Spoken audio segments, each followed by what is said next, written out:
My friends at the New Hope Church of Christ in Salina, Tennessee, have invited me to come over for a series of presentations, April the 7th through the 9th.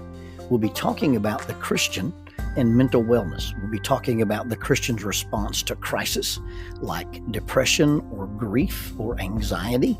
The service will be Friday the 7th at 6:30, Saturday the 8th at 6:30, and on Easter Sunday morning, the 9th, we'll be meeting at 9 o'clock for a Bible study, and then our regular worship service at 9:30. Please join us at 3959 New Hope Road in Salina, Tennessee for a presentation of the Christian and mental wellness. This is in partnership with Keeping Up with Jones, the Lonnie Jones podcast adventure.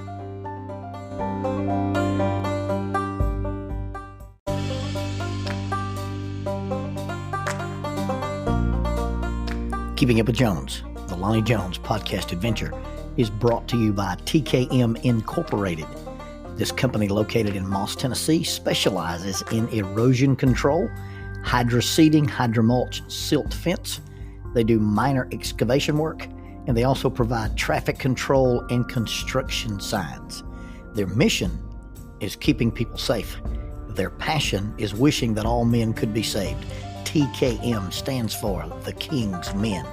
If you'd like to contact the King's Men, you can contact them at 931-243-3958, 931-243-3958, or you may email them at tkminc2001@twlakes.net. That is tkminc2001@twlakes.net. The King's Men, in partnership with Keeping Up with Jones, the Lonnie Jones podcast adventure.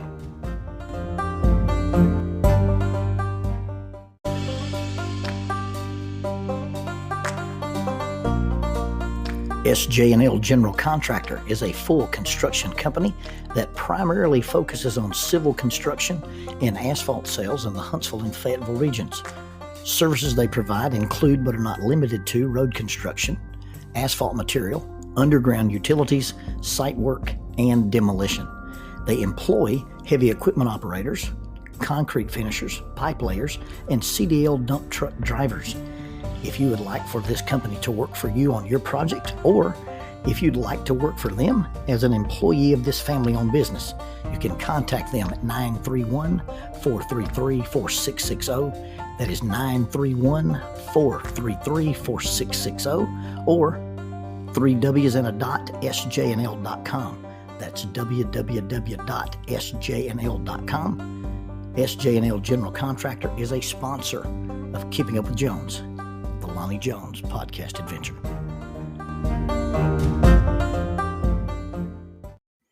After a 25-year career as a public school teacher, my wife retired.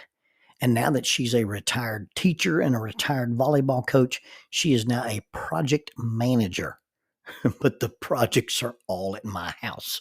And we've adopted the Spanish water dog named Oreo, who then we were in a deal with that we had to raise some puppies. So one of our rooms gets turned into a kennel. We built a new deck, and we put a stone patio at the foot of the deck, and we put a swim spa in. And she started what I call the Victory Garden. And the Victory Garden has regular traditional things like strawberries and okra and peppers, but then there's bee balm and coneflowers and a butterfly bush. And she says, we'll put these different exotic plants in, and it will attract insects, and some of them are edible. I said, what's edible, the insects or the plants? And then we move into the kitchen, and there's our another project where we're going to redo our countertops. And we replace the existing countertops with black granite countertops. Now, if you're going to put black granite countertops in your kitchen, you've got to have new appliances with darker accents. So a refrigerator with dark accents. You've got to have a new microwave. You've got to have a new oven. You've got to have a new ceramic cooktop. You've got to have a new dishwasher. You've got to have a new farm sink. And we don't even live on a farm. We have a garden. It's not even a farm. And then you've got to replace the tile on the backsplash. And I'm standing in the middle of the deconstruction zone because somebody has to tear it all out before somebody else comes in and puts it all in. And I think to myself, I'm going to have to rob a bank to pay for this. Now think about that. Robbing a bank to pay for your remodel is a pretty logical thought. The bank has money. I need money. If I had the bank's money, I could pay for all this stuff. Now, robbing the bank may sound illogical to you, but the bank's not going to give you the money. I can't walk into the bank and say, I identify as a millionaire. I'd like to withdraw my money. They're not going to honor that. They're not going to walk into my delusion. They're not going to pretend with me and hand me a bunch of cash. So the only way I'm going to get the bank's money is if I rob the bank. And although that is a logical train of thought, it is absolutely irrational because I don't need to be robbing the bank. But just because I had that thought, just because I'm standing in a situation where I'm overwhelmed and I don't have any resources or don't feel like I've got enough resources, and I decide, hey, this is a radical thing I could do, does that mean I need to be put on a watch list? You see, when people think I'd be better off dead, when people think if I could just go to sleep and not wake up, that's actually a logical thought. And now it's irrational, but it's sort of logical. Because you see, people think about killing themselves when they are helpless, or they feel hopeless, or they feel worthless. Helpless means I have no resources. Hopeless means I have no future. And worthless means I have no value.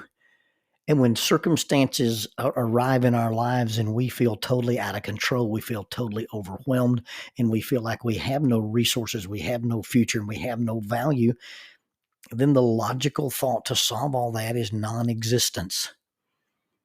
But just because somebody has that thought doesn't mean they need to be on a watch list. Just because they have that thought doesn't mean they're mentally ill or mentally unbalanced. It's a fairly common thing for people to think, I'm so overwhelmed, I'm so hurt, I'm so helpless, I'm so hopeless, and I feel so worthless. It'd just be better off if I weren't on the planet. Now, when that thought, suicidal ideation, having an idea about suicide, when that thought turns into a plan, let's go back to robbing the bank. Man, I could pay for this kitchen if I robbed the bank. You know, the place where I actually bank, they have a security guard. He's 81 years old. He takes a nap about 11:30. And the security camera on the right side blinks. I think it's probably on the fritz. It doesn't take a good picture.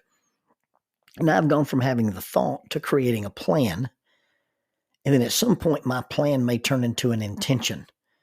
Hey, can I get you to drive up on North Parkway and make a 911 call so that the police will come all to the north end of town? I need about 15 minutes around 11:30 on Friday.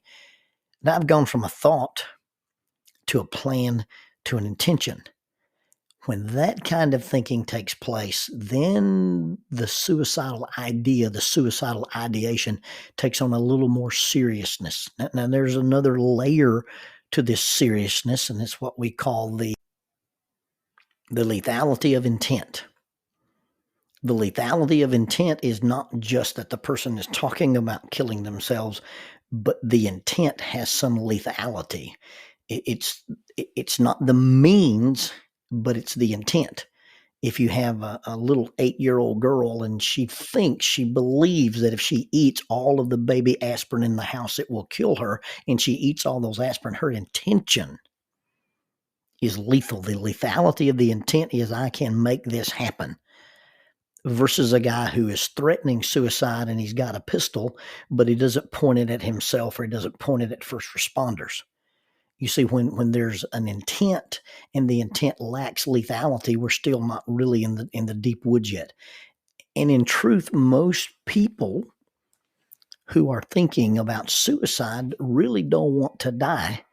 They just want the pain to end. They just want the circumstance to end. In my limited experience, people who are suicidal, people who are actively suicidal, people who kill themselves, do so because of one of three reasons. One, something is psychologically wrong. There's something that has taken over their mental process and they're not responsible for their actions. They're mentally ill, or they're despondent, or they're depressed, or there's some kind of brain interference. And people will kill themselves when something is psychologically wrong. People will often kill themselves when something is physiologically wrong. They've been given a diagnosis, they've got cancer or a brain tumor or something that's incurable, and they don't want to live with the suffering. They don't want to lose their autonomy, or they don't want to put their family through it or drain all their finances. So people will kill themselves when something is physiologically wrong. And then often people kill themselves when there's a perception of that they've done something wrong. And I don't want to face the consequences. I don't want to go to prison. I don't want to face the embarrassment. I don't want to be on the news. I don't want my family to go through this. So when people are actually serious, lethal with their intent on suicide, it's usually because something is psychologically wrong, physiologically wrong, or because they've done something wrong. More often than not, when people are talking about suicide, their message about killing themselves contains a theme. They want to communicate something. They want to control something, or they want to avoid something. And so as you talk to people who are in crisis, or you run into a family member and they seem despondent and specifically helpless, hopeless, or worthless, and you talk to them about that, try to find out, hey, what are they trying to communicate? I heard it said once that suicide is a period at the end of a long sentence that nobody was reading. And so getting them to say, hey, what are you trying to communicate? Or what are you trying to control? People who feel out of control often think about killing themselves. Or what are you trying to avoid? There's something that's coming up that fills you with so much dread, and you feel like you're helpless or you're hopeless or you're inadequate, a form of worthlessness. I'm inadequate to deal with it, that suicide seems like the only option. Now, asking a person about suicide does not increase their level of thinking about suicide. And so if you see somebody and they're acting in a way that causes you to be concerned, you need to ask them about it. Now, as a general rule of thumb, if I ask you, are you thinking about killing yourself, and you hesitate, that answer is yes. It's one of those binary questions. If I ask a young couple and they're dating and the young man's not in the room, but he's demonstrated that he might be a scoundrel, I ask this young lady, do you trust this young man? That's an immediate, yes, I trust him. But if you hesitate, well, he's sweet. Well, he's good. Then no, you don't trust the fool. Don't marry him. The same thing if I ask you, you thinking about killing yourself, and that's not on your agenda, you'll give me immediate pushback as a general rule of thumb. No, what, are you crazy? How dare you think that? But if you get a hesitation, hey, are you thinking of killing yourself? And you get that, well, nah, I'll be okay. Not really. To me, that is a yes answer, and it needs intervention. You don't need to leave that person alone. You need to have them self-admit to the hospital. You need to contact, proper authorities. We have mental health officers here in town who have the ability to involuntarily commit. But when you're talking to people about killing themselves, be very careful on your wording. I never ask anybody, hey, are you thinking about hurting yourself? Because if they're actively suicidal, in their mind, they think, no, this is not going to hurt. I'm going to solve all my pain. Don't ask them, are you thinking about doing something stupid? Because in their minds, this is a logical solution to all my problems, and it's genius. I've found the solution. I usually just straight up ask them, are you thinking about killing yourself? And although I've been chided for shaming or making it sound judgmental, I will look a person in the eye and say, are you thinking about murdering yourself? Am I going to have to look your spouse or your children or your parents in the eye and say, hey, this person murdered themselves? Because I want there to be a gut level punch, and I want the romanticism to be taken out of this idea of suicide. And suicide means self murder. And so when I ask people about it, I don't ask, are you going to hurt yourself? Are you going to do something dumb or irrational or stupid? I either use the phrase, are you thinking about killing yourself, or are you planning to murder yourself? And in the unfortunate circumstances when people choose to murder themselves, they don't solve their problems. They create problems for everybody else that's left behind. A person who ends their life by their own hands intentionally, it's like a person wearing a bomb vest. And that vest goes off, and it affects everybody in their immediate surrounding, everybody in their immediate family, everybody in their immediate circle. And it affects everybody in the middle circle, that loose perimeter, not just friends, but acquaintances. And then it affects everybody that they've ever met, everybody they've ever known. And when a person kills themselves, they kill everything about themselves. Because it's difficult to think about them in any capacity, that the idea of that this is how they left the planet shows back up. Hey, we went to elementary school together, but he killed himself. Hey, we played basketball together, but he killed himself. Hey, this guy was in our wedding and he killed himself. And when you kill yourself, you don't solve all the problems. You create more problems for other people. And when you kill yourself, you kill everything else that was attached to you.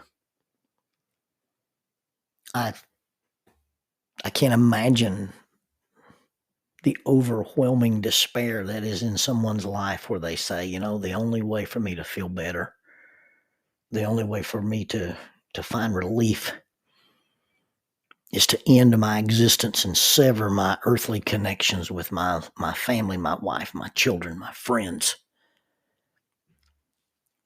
But people go there. Now, the initial thought is probably logical. I'd be better off if I were dead. I'd be better off if I didn't wake up tomorrow, but it's irrational. And the thought moves into a plan, and the plan moves into an intent. And then that intent has lethality about it. Then there needs to be intervention. And there's lots of intervention. And you don't have to be a therapist or a psychologist to intervene with people. The first thing you do is not leave them alone. Get them in contact with a loved one. Don't leave them alone for 24 hours. And if there's not a way to give them 24-hour observation, then you may have to seek outside sources. If you're listening to this podcast and you're struggling with the idea of suicide, and it's not just that random thought that sometimes we get when we're overwhelmed, there's a national helpline available. 988 is the national helpline. You can use your text messages and text 988. You can chat, or you can make a phone call, and they're available 24 hours a day, 7 days a week. And that's one resource. But we have resources here in town as well. And we have crisis hotlines. We have Wellstone and Wellstar. You have ministers at churches. You have licensed professional counselors. You have people who are willing to sit with you and listen to you and talk to you, because in truth, you're not helpless. You have resources, and you're not hopeless. We may not be able to solve the problem that you're dealing with, but learning to live with that problem, learning to endure those circumstances is a possibility. And there's nobody on this planet who's worthless. At some place, at some level, we all have worth. One of my favorite illustrations I borrowed from a guy is that, I could offer you $100 bill. And most people, if I said, hey, here's $100 bill, would you take it? They would absolutely say yes. But now let me caution you, this $100 bill was used in the drug traffic. And so you may have trace amounts of cocaine on it. And in fact, a high percentage of American currency has minuscule amounts of drugs because they've been exposed to the drug trade. Well, this $100 bill was involved in the drug trade. Would you still take it? Most people will say, yeah, it's still a $100 bill. Well, let me add that this $100 bill that I'm offering you was involved in white slavery. It was involved in sex trafficking. And most people would still say, yeah, but it's still a $100 bill. Well, if I were to tear a corner off the bill and spit on it and drop it on the ground and grind it in the dirt and then pick it up and it was folded and wrinkled and abused and said, you still want this $100 bill? Most people would say, hey, it's $100. I'll take it. Because you see, no matter what's been done to it and no matter what's been done with it, it still has inherent value. You look on the back side and it's got a thing about the United States Treasury, and it has inherent value. And I don't care what you've done, and I don't care what you've been through, and I don't care what has been done to you. You're made in the image. You have a stamped image, and it's not United States treasure. It's the God of the universe. You're made in His image, and His Son died for you. And regardless of what you've done, and regardless of what's been done to you, you have inherent value. So we are never helpless. We are never hopeless, and we're never, ever worthless. And so if you've had the thought, or you know someone who's having the thought about killing themselves, please don't let hopelessness, or worthlessness win the battle. You have worth. You have hope. And people love you. And so you have help. And we may not can solve the problem. We may not can take away the burden. But we can bear the burden with you. No one will truly possess the ability, the healing power, to fill that void that you're trying to fill. But someone is willing to sit in the void with you. And just by their presence, maybe the void can feel smaller.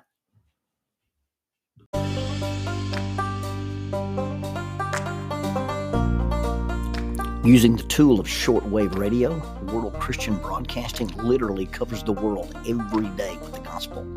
They use 2 large curtain antennas. One is located in Anchor Point, Alaska, and the other in Madagascar. They send out messages that are recorded at their international home in Franklin, Tennessee. They make available 40 hours of broadcast every day. The broadcasts are made in English, Chinese, Russian, Spanish, Portuguese, Korean, English for Africa, and Arabic. They would love for your group to visit them. You can bring your ladies group, your youth group, or your men's group. Just give them a call at 615-371-8707, 615-371-8707, or you can go to 3Ws and a dot, worldchristian.org, find the Donate Here button, and make a financial contribution to support this work that literally covers the world every day with the gospel. World Christian Broadcasting, in cooperation with Keeping Up with Jones, the Lonnie Jones podcast adventure.